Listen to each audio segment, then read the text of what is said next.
બનાસકાંઠાના ડીસામાં લાગેલી આગ બાબતે શક્તિસિંહ ગોહિલની પ્રતિક્રિયા સામે આવી છે। અતિશય દુઃખદ સમાચાર પ્રાપ્ત થયા। બનાસકાંઠાના ડીસામાં ગોડાઉનમાં આગ લાગવાના કારણે 17 વ્યક્તિઓના મૃત્યુ થયા છે। મનુષ્યના જીવથી વધારે કિંમતી બીજું કશું જ ના હોઈ શકે। વારંવાર આપણા ગુજરાતમાં આવી ઘટનાઓ ઘટે છે।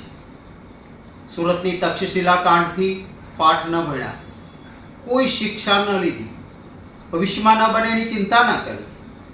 રાજકોટનો અગ્નિકાંડ થયો, કેટલાય વ્યક્તિઓએ જીવ ગુમાવ્યા। એમ છતાં પણ આ સરકારે કોઈ જ ચિંતા નહીં કરી, એ વાતનું દુઃખ છે। આના ઉપર રાજકારણ કરવા નથી માંગતો, પરંતુ શું સરકારની જવાબદારી નથી?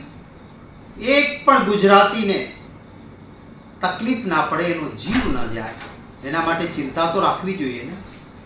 આજે બનાસકાંઠાના ડીસામાં નિર્દોષ વ્યક્તિઓએ જીવ ગુમાવ્યો છે, એને કોંગ્રેસ પક્ષ વતી શ્રદ્ધા સુમન સમર્પિત કરું છું। પરિવારજનો ઉપર આવી પડેલા દુઃખને સહન કરવાની ઈશ્વર શક્તિ અર્પે એવી પ્રાર્થના કરું છું।